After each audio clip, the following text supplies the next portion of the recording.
So if you accept the premise that we heard about yesterday, that the gold standard is auditable, you got real problems with this machine, right?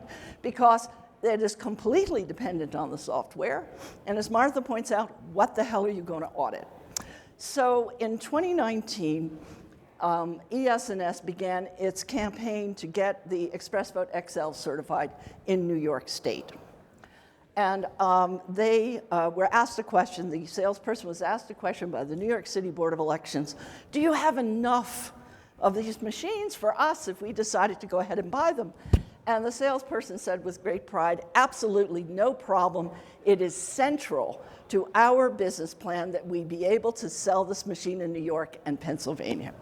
So what you have is in our election administration and the security and accuracy of our elections versus the desire in a capitalist system for the vendor to maximize profit at all costs, very starkly presented by these machines. So fast forward, New York has a rigorous sort of the machines to outside testing.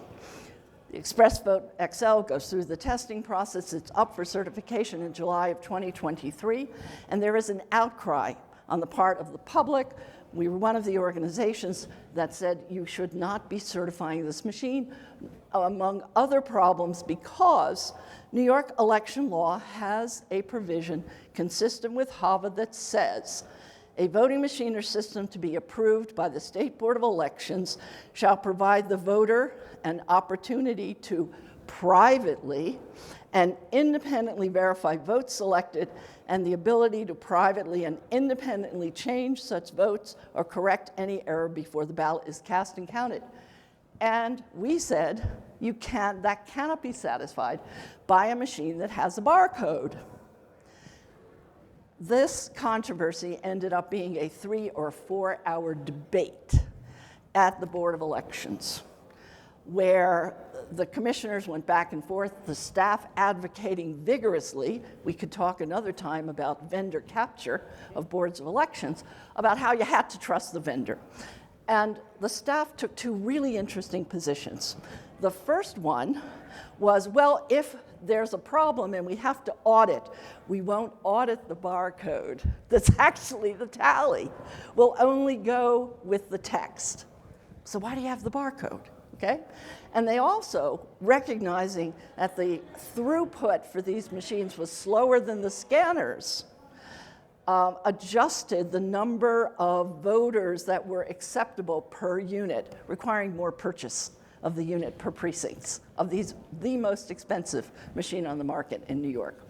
So they went ahead and on a 3-to-1 vote, which is pretty unheard of because usually it's unanimous, they did go ahead and they certified the ExpressVote XL.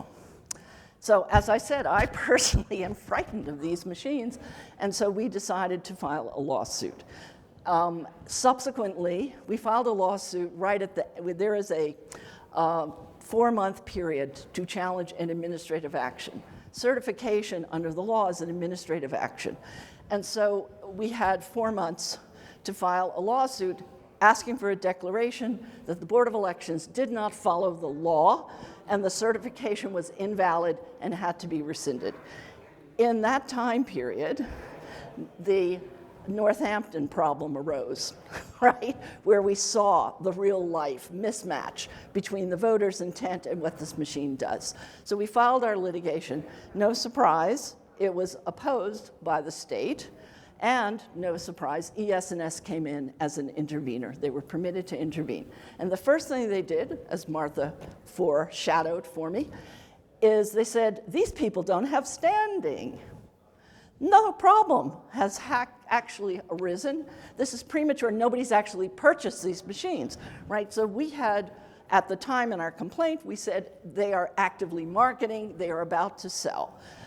And as voters, we are frightened and our right to vote is impinged, and the public's faith in elections, which is what this provision in the law is about, is damaged.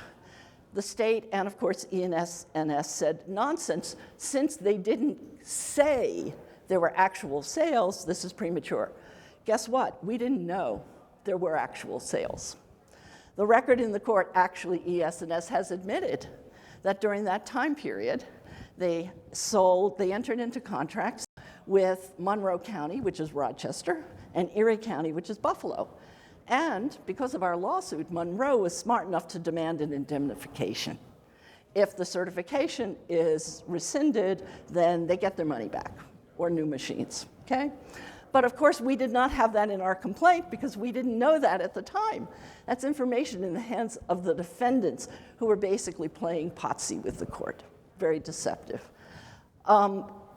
At the end of the day, after several conferences with the trial judge who was complaining about how she had too many cases in front of her, she issued a really somewhat unusual order where she said, you know, I think they might be right about the law. This probably isn't a machine that allows a voter to verify their vote independently, but they didn't plead actual sales, so go away, you don't have standing. Well, we're not going to put people's vote at risk because of a misstep and a misunderstanding by the trial court. So we have filed an appeal. The Intermediate Appellate Court heard our appeal at the end of May this year, and we are now waiting for a decision.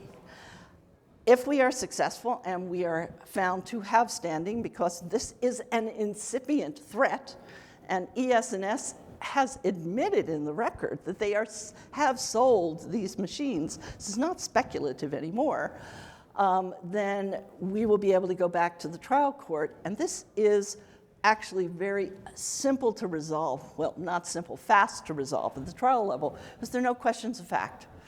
Nobody disputes that this machine only reads the barcode to tabulate and cast the vote, to cast and tabulate the votes. So we don't have any issue of fact, it's a pure interpretation of law. I'm not a betting person, but I suspect that if we win at the intermediate trial court, ES&S will try and go up to our Court of Appeals, our highest court, to try and keep us from getting that legal ruling. So we're in the middle of a contentious lawsuit. It is pretty obvious why ES&S is fighting this tooth and nail, because we are interpreting not just New York law, but as Susan pointed out, similar language in HAVA, which could have real ramifications. So the question really becomes, why are the vendors so stuck on this particular technology? And I don't have an answer for that. I will say that we drafted and introduced a bill in the New York legislature when we filed our lawsuit, which would require voter handled ballots, either directly hand-marked by the voter or by ballot marking device, ballots which remain under the control of the voter at all times. So the hybrid machine of any kind is a problem, but it's basically acknowledging what so many have talked about here, which is you need to have a voter-controlled, not a machine or computer-controlled ballot. You will not be surprised to hear that that bill has passed our state Senate at least twice and has been blocked by ES&S at the assembly level. So it is not yet law, because they have invested a huge amount of money into what we see as a faulty, unreliable technology, and in a business setting, they have no way to back off it. And so we are caught now with 2 counties which have invested in these machines and are using them, a third which had completed a negotiation and now has backed off for various reasons unrelated to our lawsuit. And we very much feel that New York's voters are at risk. So it's now in the hands, unfortunately, of the courts. And I would hope that given, I think, the significant analysis and the concerns of the election security community, that we get vendors that are more responsive to what are very, very real concerns, that voters need to have confidence that they control their ballots. And the technology, as it has been developed with a lot of off-the-rack components slammed together into a large, expensive unit, does absolutely removes the voter from direct control, and we believe undercuts the voters' confidence in this highly polarized atmosphere on the reliability of our elections and how they are cast, the votes are cast and counted. So stay tuned. It's now a question of what the courts will do, and when we have a decision, we will definitely let people know. So I'm happy to take any questions that you might have. Yeah? No. They originally started certification in 2019. We filed, the machines were certified in July of 2023, and within 4 months, which is November of 2023, we filed our litigation. And it just got attenuated in the courts for reasons that have to do with the crazy legal system in our country. Hold on, wait for the mic. Yeah, you had said that the legislature had twice passed the bill to... One house. And one house. And what happened? Lobbying or? Lobbying by the vendor. Yes. Very directly. And the vendor was very smart. They hired a very well politically connected lobbyist who got a prominent organization's president to send a letter in saying that the not being able to use, that this was great for black voters. Our co-plaintiff is the Black Institute. So, you know, this is not a racial issue. This is really a question of voter confidence and the reliability of the technology and the choices that the vendor makes in putting the technology together. Thank you. Thanks. So when ES&S made their argument that there's no standing because there's no contracts yet, but they knew that they were actually engaging in contracts at the time, is there any repercussions or recourse in the courts that they seem to be disingenuous in that they, like, did the courts take notice of this? Can you move for sanctions, or I'm just wondering what, well, it seems so dishonest. We certainly brought it to the appellate court's attention that they had a footnote in their motion to be admitted as a intervener plaintiff, and that they were arguing out of both sides of their mouths. So that is something that we have certainly brought to the court. There are pleading issues. You know, hindsight is, you know, 100%. Perhaps I should have pushed for some changes in terms of amending the complaint. We are where we are. But certainly, you know, we asked to expand the record to include the contract that they admitted. They vigorously opposed that. It's technically not a freestanding part of the record, but there are documents in the record where they do admit, and they've admitted in argument, that yes, they have sold these machines. So we're caught in a very strange, very technical legal crossfire here with very technical legal rules regarding the concept of standing. Are you the right person to bring this lawsuit at this time, which is what the concept of standing is. Are there any vendors that don't use this underlying technology, and have you contacted them, maybe team up with them?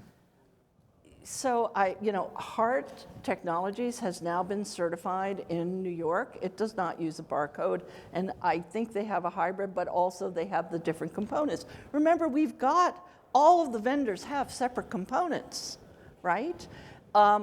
They are able to provide a more flexible system. The reason I personally have concerns about the hybrid systems is that when any portion of that machine goes down, the whole thing goes down. If the printer stops working, you can't get into the cabinet to switch out the printer, right?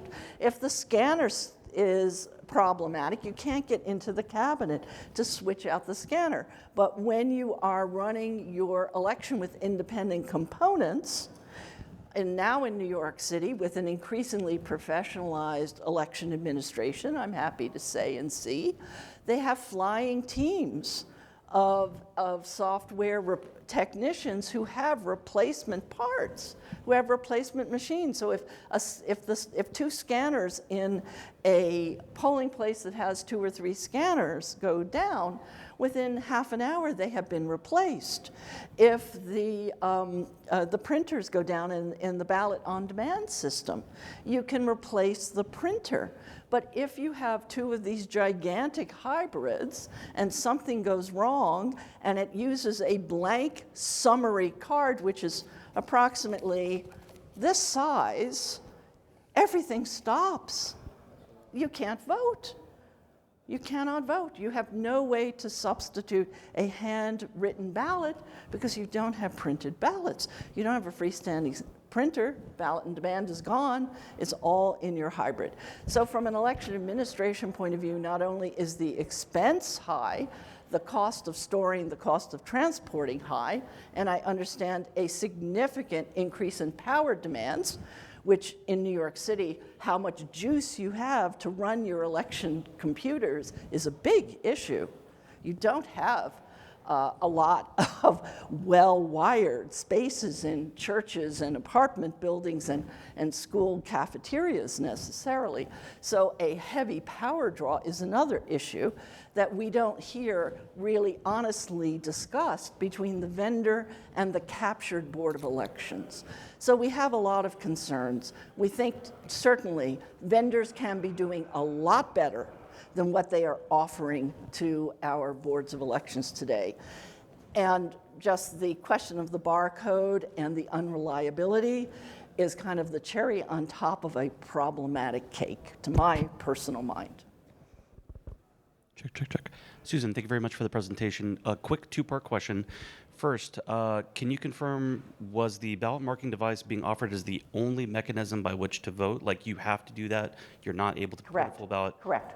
Oh, wow, okay. And Correct. It is universal hybrid, right? Understood. Which is, in all honesty, a goal of disability activists in my community who feel that they want all the ballots to be uniform. Oh, wow, that's interesting. Because the second question I was going to ask is, if the human readable text is what was tabulated, would you still support it as an accessible voting device for those folks that need it? But that's interesting that they're insisting that it be uniform.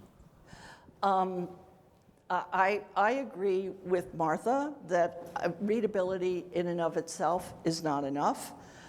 There is an argument to be made for cumbersome as it is, a full-faced paper ballot.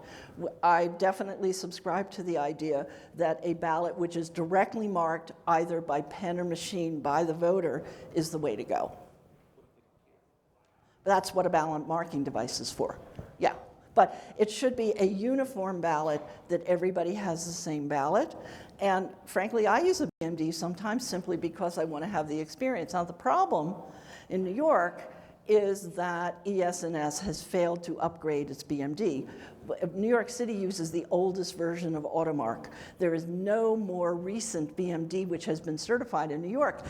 Friends, that is not an accident. That is a business choice to force the boards into the more expensive hybrid machines. We haven't even talked about what the maintenance costs would be on the hybrid machines, because as you know, this is definitely the razor blade paradigm on steroids, right? You spend a huge amount of money for the machinery, for the computers, and then you spend a huge amount of money to maintain them because none of our boards have the technical ability in-house to maintain the equipment, so they are dependent on the vendors, and that is a whole other blank check which the vendors get.